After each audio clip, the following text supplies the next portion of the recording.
So first of all, I'll introduce them properly in a few minutes' time, but I'm delighted to give a very warm virtual welcome to Rohit Vadwana, who's the First Secretary, Economic Matters at the Indian High Commission, and Mr Manish Singh, who's the Minister for Economic Matters at the Economic Matters at the Indian High Commission in London.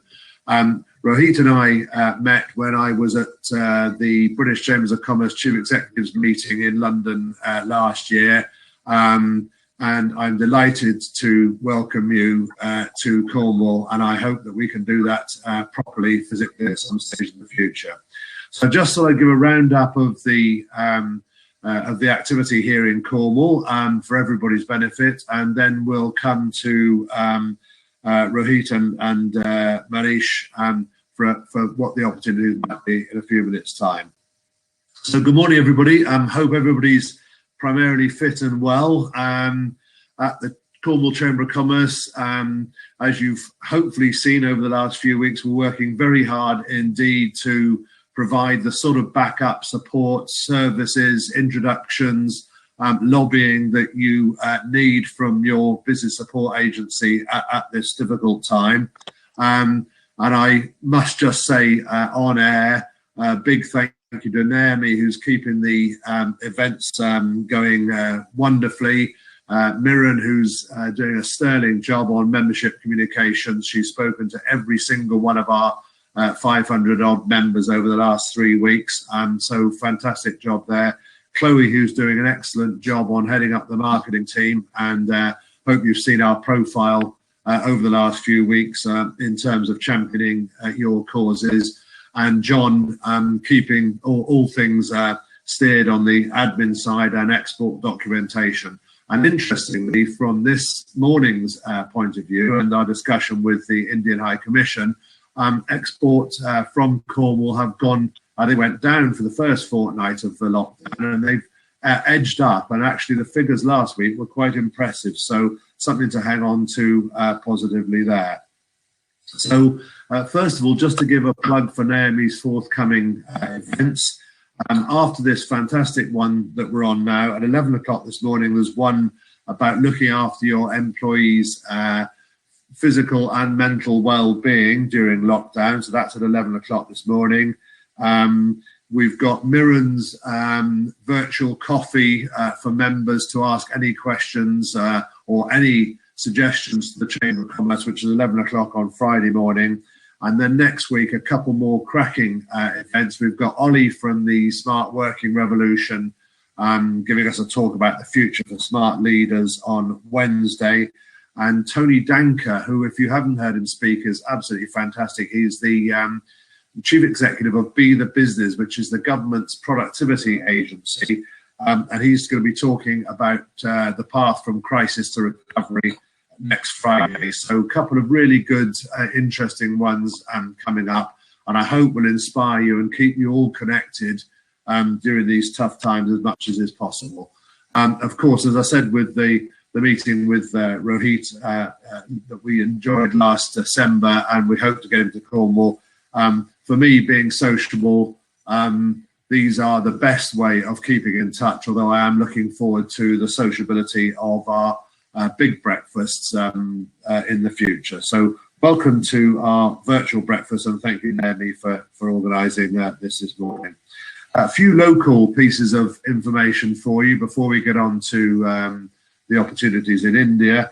I'm sitting on the LEP Cornwall Council COVID-19 working group, and there is a survey which is updated every day of businesses in Cornwall. It's now over 600 responses and gives us a really good picture locally of what's concerning people. And pretty distressing stats in many ways. Over 92% of respondents have been impacted, and all but one of those have been impacted adversely and quite seriously. And the reserves, the cash position of businesses in Cornwall was pretty dire. The government initiatives around this have helped enormously to sort things out in the short term, but we're pushing very hard for news about an extension to the furlough scheme beyond the end of June, and any other schemes which will take the economy, handhold the economy a little bit more into the future. The schemes which I think are particularly applicable that they've announced for Cornwall's business landscape is the bounce back loan scheme. Now, I was lobbying hard for this one because I was very worried that when we do come out of this trough, that businesses starved of cash would not have the resources, the reserves, to pay for the stock, the components, the ingredients, the repairs to their premises, whatever they needed to bounce back quickly. Now, these bounce back loans are from 2,000 to 50,000. They will be applied for digitally as from Monday morning from your normal bank. I've been in contact with all the local business bank managers over the last 3 days, and they will be doing everything they can to make that digital application process from Monday morning as easy as it possibly can be. Now, there are voices in the British Chambers of Commerce and in Cornwall's businesses to say that these loans should in fact be grants, but that would be a big and expensive leap. At the moment, I think they're well structured. They're easy to get hold of. The first 12 months will be completely interest-free, and the government are working with the banks to make sure that after that interest-free period, that the interest rates they charge are very reasonable. So that is I think, a major win for the business groups lobbying. And one of the local bank managers said to me, "We are not going to give loans to businesses who turn up with a business plan on the back of a fag packet." So you do need to get your act together for Monday morning to make sure that you've got track record, you've got management accounts in place, you've got scenario planning going ahead, and you've got your cash flow projections and a business plan to get out of this, which is going to convince the banks. So there won't be the normal lending criteria, but there will be some expectation that businesses turn up to that process knowing what they're doing. And several local firms of accountants who are members of Cornwall Chamber of Commerce have told me that they have got templates which are available to all businesses. So if you want to go to the Cornwall Chamber of Commerce website or ask one of us, there are several firms of accountants who've got template documents to enable you to put together a convincing business plan in time for Monday morning. So don't delay on that. You'll also have noticed the announcement last week of the Future Fund, and that's to make sure that the new startups, the innovators and entrepreneurs that are around now, of which we've got many in Cornwall, are funded properly to proceed in their business plans over the future months. And also yesterday, the government announced some freeing of the terms around the now famous CBILS, the Corona Business Interruption Loan Scheme, for the slightly larger businesses that we've got here in Cornwall and across the UK. So there is good help. We're lobbying very hard for an extension to the furlough scheme beyond the end of June. Particularly, I'm getting cries of help required from our hospitality businesses and the whole of sort of leisure, tourism and things, which will be obviously impacted horrendously unless we get some summer this year. You'll have noticed that locally on LinkedIn and on other social media, I've launched a campaign to highlight the amount of business acumen we've got here in Cornwall and to look at supporting your local businesses in this tough time. And I think that goes hand in glove with this morning's subject of discussion. And I'm delighted to say again that we've got Rohit Vadwana, who I met last December, and we had a very convivial meeting around opportunities in both directions for India and for Cornwall. And Rohit is the Economic Secretary at the Indian High Commission in London. And warm welcome also to Mr Manish Singh, who's the Minister of Economic Matters at the Indian High Commission. I'm delighted to virtually welcome you to Cornwall. I'm really interested in what the opportunities might be in both directions for trade at the current time, and as we come out of this very troubled time. I'm looking forward to a bit of a portrait of how things are in India. I know that COVID-19 infections and deaths are very low in India, so that would be interesting to hear. I was also looking on the newsletter yesterday and seeing that trade between the UK and India is holding up quite well at the moment, and I think there are opportunities for Cornish businesses to look at things around food and drink and other sectors which were strong here in Cornwall. I'm also interested to hear from you, Rohit and Manish, as to whether we should, in Cornwall, a fairly small area, should be looking at India as one export opportunity, or whether there are regions, as we're talking about 1.2 billion people, whether we should be looking at regions which we have particular affinity and connectivity with, where there may be special opportunities for Cornwall's businesses. So a very warm virtual welcome to Cornwall. As I say, we do hope to welcome you physically here to Cornwall at some stage in the future. I know if we can open up some opportunities today, that you will give Cornwall's business leaders an equally warm welcome as you gave me at the High Commission in the Aldwych in London, when we're allowed to travel and times are a bit better again. So I think, armed with that positive feeling that there are opportunities, that trade between Britain and India is holding up even in this tough times, I'm really looking forward to hearing your analysis of where we might go for the future. So thanks again for joining us, and the floor is all yours. Thank you, Mr. Kim. Yeah, I fondly remember your visit and our meeting when we discussed that how we can collaborate and kind of work together for the mutual benefits. And today's breakfast meeting, which has now been converted into virtual, I look forward to have it sometime when the situation normalizes in a physical format, when we would travel there. But taking this opportunity of having met your members and representatives from Cornwall, I would like to rather take this program into 2 or 3 phases, as we had discussed. First, I will request head of our economic wing, Mr. Manish Singh, who is Minister Economic in High Commission of India, to give an overview of the Indian economy and the opportunities available there, as well as you spoke on COVID-19. He will give you a brief overview of what COVID-19 situation is in India, how we are collaborating between India and UK, and that how it opens up opportunity for collaboration and export for both the countries. So that will certainly be of interest to the companies in Cornwall, where they can also understand the opportunities available immediately in India. And then I will come back and then speak more on Access India program, how we facilitate the companies to establish themselves in India. And your question that whether you should focus on particular region or India as a whole, that also I will cover.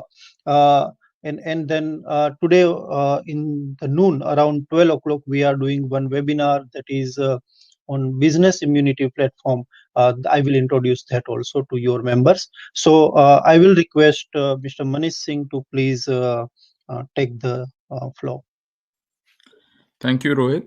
And thank you, Kim, and thank you to your team that you could organize this virtual breakfast meeting. I was looking forward to the actual physical work breakfast meeting, and we planned it, and Rohit would keep me abreast with the developments that were happening in preparation to that. But yes, as you say, we look forward and we postpone that physical meeting to some future date when things are better. But it's good to meet you and your members from Cornwall. As Rohit has said, I'll talk about the Indian economy. A lot of things have changed in the last 2 months. but still the long-term trajectory of the Indian economy is positive. The pre-COVID-19 period, we were one of the fastest growing large economies globally. And this growth was not only in that particular period, but was projected to be stable over a long term.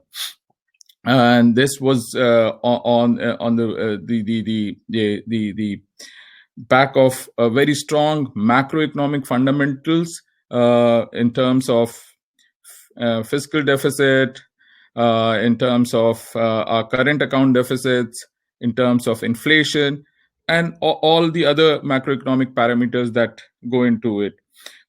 This had a very strong support of the political stability that is there in India as of now. The current government was voted back to power, and it's sort of got approval of its economic policies from the people of India last year, and the stability and the continuity added to the projections going ahead of a stable, high growth economy. We are one of the most open economies in the world, with foreign direct investment allowed even in the sectors like defense. It would be interesting to note that India has 100% FDI into defense through the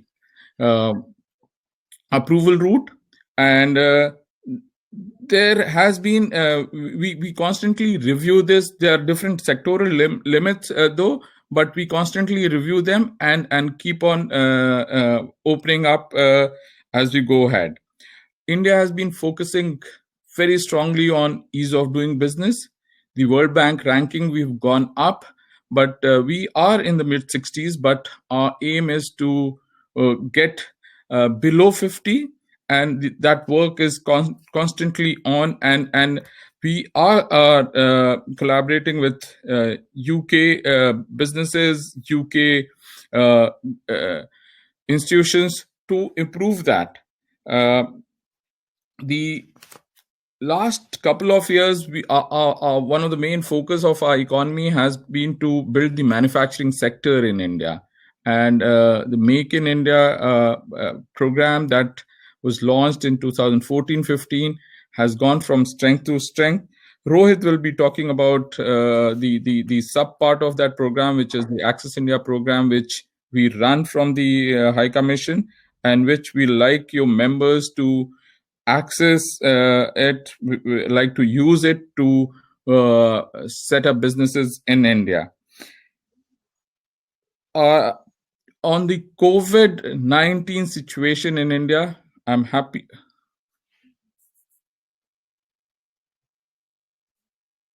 Sorry, am I audible? No, again, yeah, yes, now what do you mean? Sorry.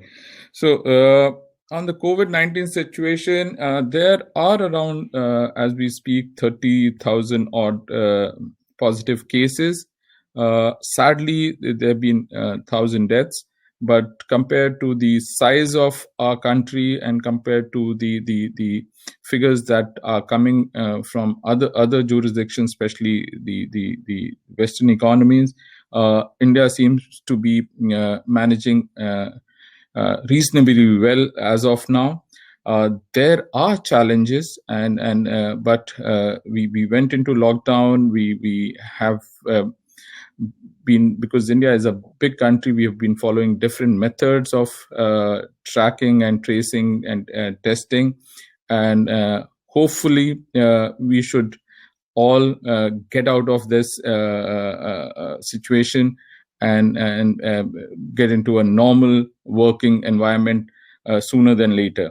But COVID on this front, there has been a lot of collaboration. Not only that India-UK economic relations are strong, but we have also seen very strong collaboration in the fight against COVID-19. Be it pharma, India is one of the largest producers of generic medicines, and we started with supplying of paracetamols and hydroxychloroquine to UK. And we constantly reviewing the requests that come from UK, and are taking decisions based on the availability and our domestic requirements. On the ventilators front, ventilators are one of the most critical equipments in this fight, and we are happy to note that there's an Indian supported company here, Indian parent company has a subsidiary here, which is part of the one of the first ventilator that are coming out of the challenge that was thrown out to the industry here. I'm talking of Penlon, which has the backing of BPL Medical Technologies from India, and we were involved. We were happily involved in the sourcing of a component from India for this development. Everyone has been reading about the collaboration on the vaccine front. The world is looking at UK and India to get this vaccine out in sooner than later. Oxford research is on. The trials are on, and I'm happy to note that the one of the largest manufacturers of vaccine in the world, which is in India, the Serum Institute, has not only been a partner in this, but has also said that they will stop other productions, and they while the vaccine is under trial, they have already started ramping up the production, so that once the trials are over and once the vaccine is validated, the vaccination can be rolled out as soon as possible. I think I'll stop at that. Just one thing I'd like to add: because of COVID-19, on the business side, on the trade side, the supply chains will get affected, and supply chains will be re-looked at by businesses, and we want to leverage our strength to get these supply chains into India.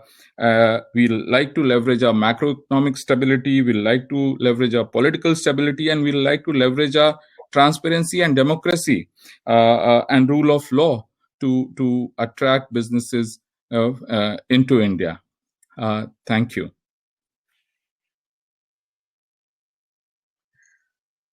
Thank you. So I think I will take over from here. Minister Economic has given you an overview of Indian economy and the opportunities that lie in front of us for the collaboration between the two sides. To give a perspective, I would rather throw some numbers. Our bilateral trade in merchandise, that is export and import, stands at around $18 billion. We have trade in service, which is more than $7-8 billion. So overall, our annual bilateral trade stands at $25 billion, which is quite a sizable number. There is a mutual trust.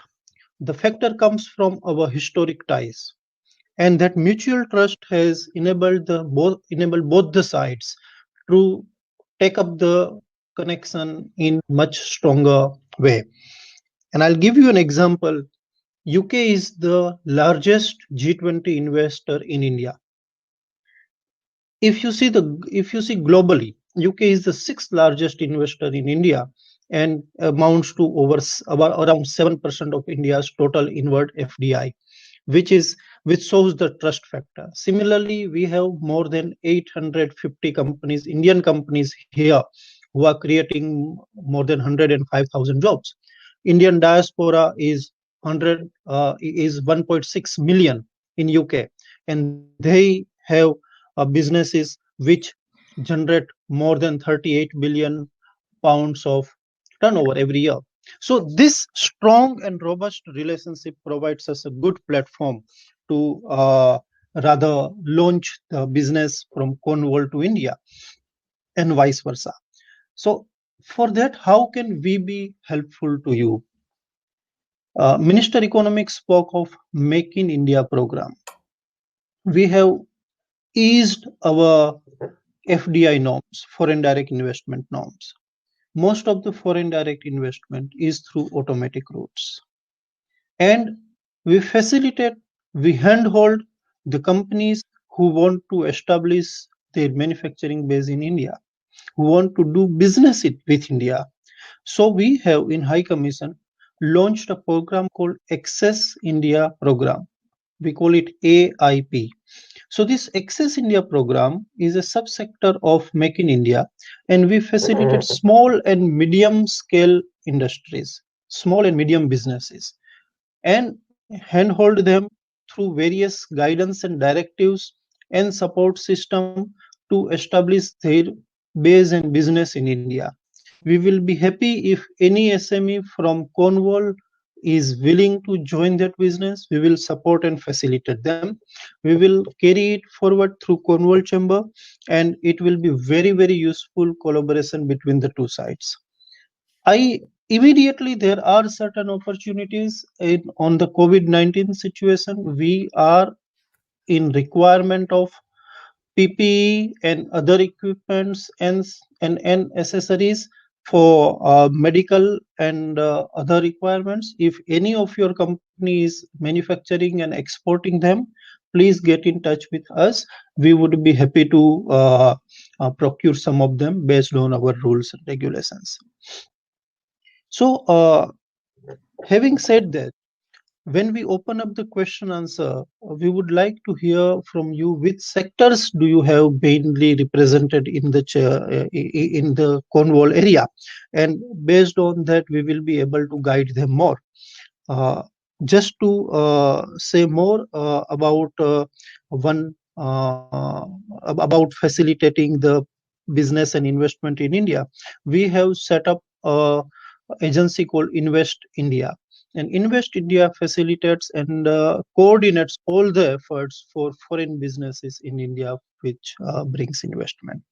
Having, I think, given an overview by Minister Economic and setting the floor for further question answer, I think it is the time when we take question answer from the members and also enter into conversation rather than monologue. So, Mr. Kim, I think I will give the floor to you again. Thanks, Rohit, and thanks, Manish. Very interesting and a nice, concise and clear overview of what India's opportunities and aspirations indeed are over the the coming weeks and months and things. So. Cornwall, as you know, we have a long and successful track record of being a source of the best sort of food and drink products across the UK. So everything from fish to dairy products and so on and so forth. And now we are developing, since the invention of the internet some 25 years ago, a really strong digital economy, because we've always been considered, in the 20th century, we were considered sort of distant from markets and that sort of thing. And now we're digital, of course, that's opening up opportunities that weren't there before, in much the same way that I guess parts of India are doing. Are there regions of India which would feel affinity with that old perception of being a long way from markets, who are now thriving and striving ahead because of the internet connectivity and the difference that sort of digital connectivity can make to things like, well, in Cornwall's case, it's things like computer games, geological surveys, and other sorts of services delivered. We're good on design and that sort of thing. Are there sort of pieces of India that would feel some natural affinity, do you think, with our old problems and our new opportunities? Sir, would you like to? Rohit, you go ahead. Okay, so I can rather connect with your region very well, because you see India, the country of 1.38 billion, almost 1.4 billion people now, is a diverse country, very huge in size, in landmass, and second largest in the population. So of course we have all kinds of economic bases in India. Some bases are still in the primary economy, reliant heavily on agriculture and that kind of products, and some bases like uh, if you say Pune, Hyderabad, Bangalore, Gurugram, they are much higher in value addition. That is the internet-based economy, you can say digital economy or software or anywhere, and they are doing very well in the world, all over the world. Our software companies are world famous and providing services. So in between these two, we have a lot of opportunity for collaboration. In digital economy, I would rather say that maybe Pune would be the best place for connecting with them, because I understand there are bases for computer games and geological survey and other type of facilities. For food and drink, of course, India is huge market. Anywhere in the country, we will be requiring that kind of collaboration. So yes, there are chances that we can go sector specific. When we identify particular company, it would be useful to connect them with uh, that region in India. That would be very that would be kind of ideal, I feel so. Okay, so you can I hope you can hear me. You can connect if individual Cornish businesses have got a particular question they want to ask you at the High Commission. I can introduce them either through that Access to India program or just with a direct contact with you, Rohit, to just sort of explore specific opportunities you have to deal with a one-to-one basis if there's a particular people this morning who've got something on their mind that they'd like to take up with you one-to-one. Certainly, you can actually directly connect them to us. Access India program is kind of limited to those companies who are selected for that. So once some companies are selected from your region, we will be giving them different services. But for any other query, you can otherwise connect them to us directly. I want to highlight that India has progressed very well in ease of doing business. So we stand now third all over the world, and our progress is unprecedented.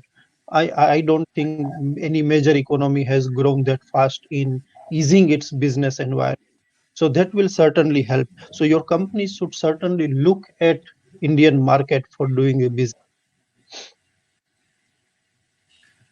That's very interesting. Well, that's very, very good of you, and I was hoping you would say that, because I think that that we've got a very good track record in Cornwall of our manufacturing businesses. We've got some very good precision manufacturers here who have exported all over the world for many years, based often with a mining background because of Cornwall's preeminence and fame in the past on particularly tin mining.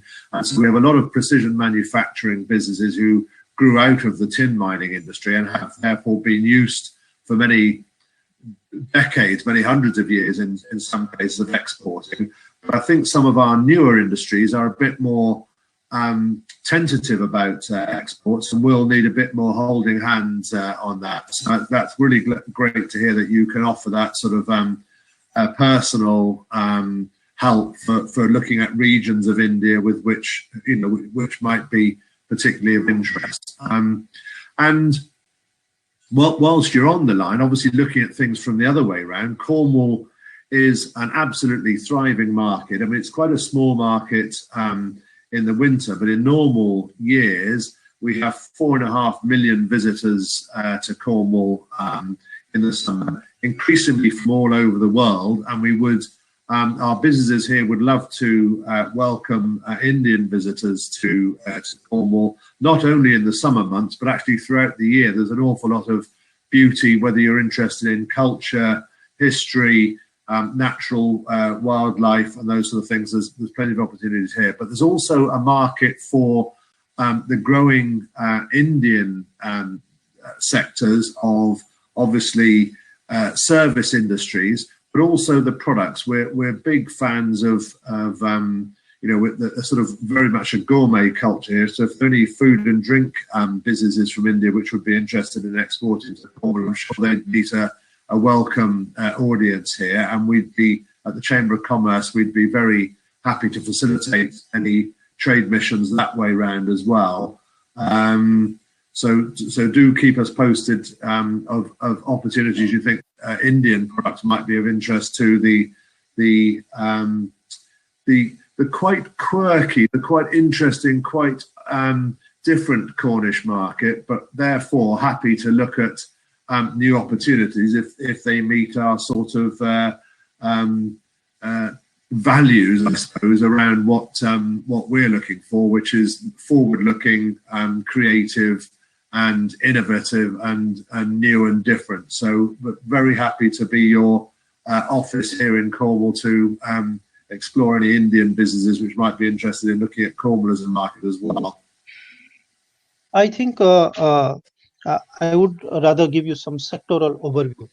You see, in India, we need those SMEs who are very good in the kind of being the facilitator to existing industries.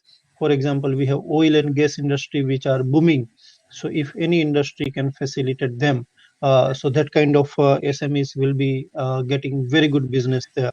And then digital economy in India is also getting pace, and it is expected that India would be second or third largest digital economy very soon, because we are moving very fast digitization of the economy.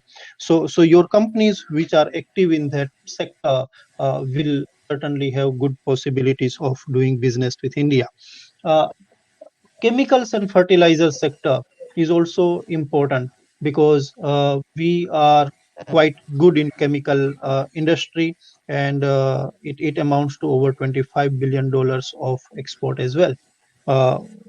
Then perhaps pharmaceutical, that is worth looking at. If you somehow would like to have more info on that or any of these sectors, we can later on provide you with that information. So I would say these are the sectors which have their own import. But of course, in terms of manufacturing, we have automobile and engineering items, which are also gaining good ground everywhere in the world. Our good collaboration, you might have recently heard the news of TVS two-wheelers of India acquiring Norton here. So Norton was a good scooter and two-wheeler manufacturing company of UK, is now being acquired by Indian company. Earlier, you had good example of Tata Motors acquiring Jaguar Land Rover. So this kind of collaborations are really good and shining example. So certainly, I think we feel that there are good opportunities. We can start slow and small, but there is a long way to go ahead, and certainly many possibilities that we can explore. I think this is the start of something really great in the sense that there are lots of opportunities to explore which haven't been explored in the past. I think that gives us a really good this friendship now, albeit over the airwaves to start with, offers opportunities for us all to work and grow those things together. Naomi, are there anybody else with specific questions?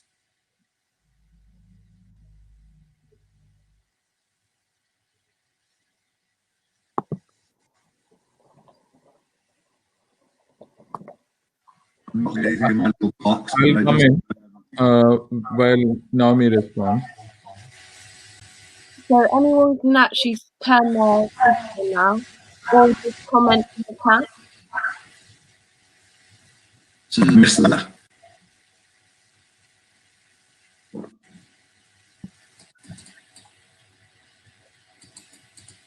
So I've turned everyone's speakers on. so anyone can speak or just comment in the chat. Okay.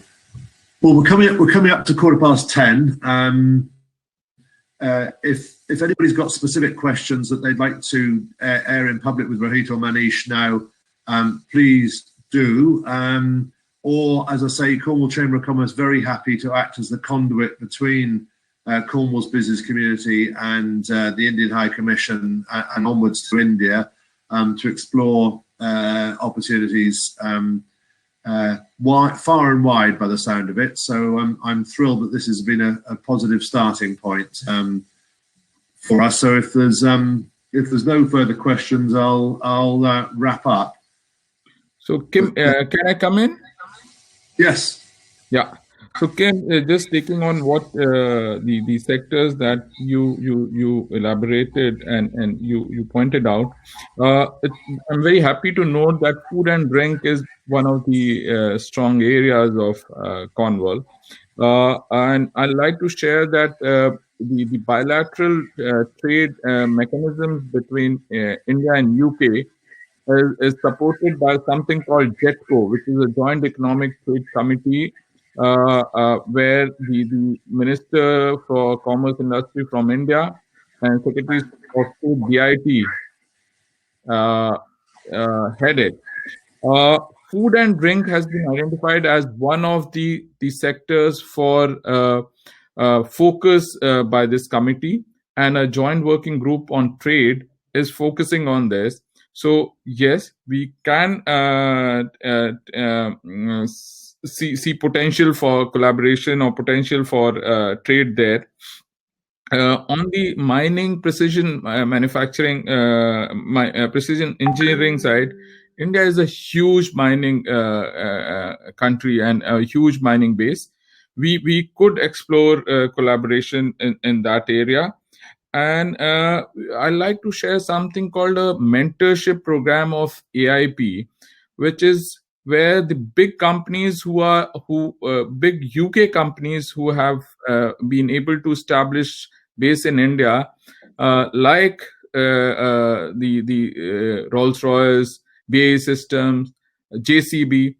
If there are companies in Cornwall who are working in the supply chain of these companies, and because these companies are already in India, we could facilitate their entry into India through Access India program, and that could be a good starting point, because you're already connected to the mentor here. Thank you. That's fantastic and a great reminder. And I know we do have some component manufacturers here who do work with those bigger businesses, both in the UK and exporting the components to businesses actually across the world, who undoubtedly will be doing business with India already. So that's great. And I've just seeing a question coming in, Manish, from Andrew Davenport. Good morning, Andrew. About the marine sector, which is another area of industry which Cornwall's had a long track record on. And Andrew has a particular interest, a niche in that marine industry on water sensing technology. Are there parts of India which would have a long history of, presumably coastal parts of India, which would have a history of marine sector success? We have a very large coastline, and we have a number of rivers and big water bodies across India. And I'm aware, because I worked in the sector which was into building dams, etc. So not specifically marine, but yes, this water sensing technology is something which would have scope in India. And I will not have the details offhand, but we are happy to explore that for Andrew and connect him to the people who could be of help to him in India. That's great. Thank you very much indeed. Well, I think unless you want to make any closing comments, Manish or Rohit, we could probably wrap it up there. for now. But as I say, it's been a very enjoyable start to, I hope, what will be a mutually profitable and happy relationship going forwards. And we're really looking forward to doing business with you. So meanwhile, a great big thank you to you both for spending the time with us this morning. It's been really enjoyable as well as being useful. We look forward to working with you in the future. And meanwhile, we'll battle on through these tough times and hope for happier and easier times for business in the near future. I do remind everybody that the fantastic events we've got coming up at the Cornwall Chamber of Commerce over the next fortnight, and Naomi, I know, is aiming to have 2 or 3 really good events for everybody each week. So we'll keep the connectivity, the collaborative approach that we thrive on in Cornwall so well going over the coming weeks. So thank you everybody for attending. I've just heard that our Prime Minister Boris has announced that he and Carrie have given birth to a healthy son while we've been on air, or the news has come through while we've been on air. So congratulations from us all to them.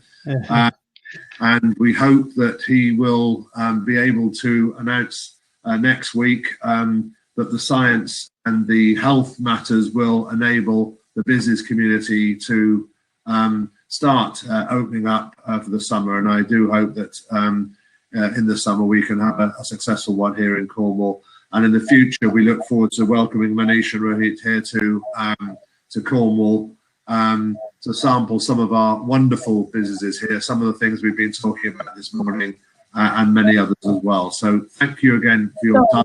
There is just one question in the box that's been... And I've got Naomi with one question. You put it forward, Naomi. Yeah. No, there's a question in the box. Sorry, okay, so Shilpa. Good morning, Shilpa. Shilpa, yes. Okay. Are you able to read that, Manish and Rohit? Yeah. Yes, we can read it. Yeah.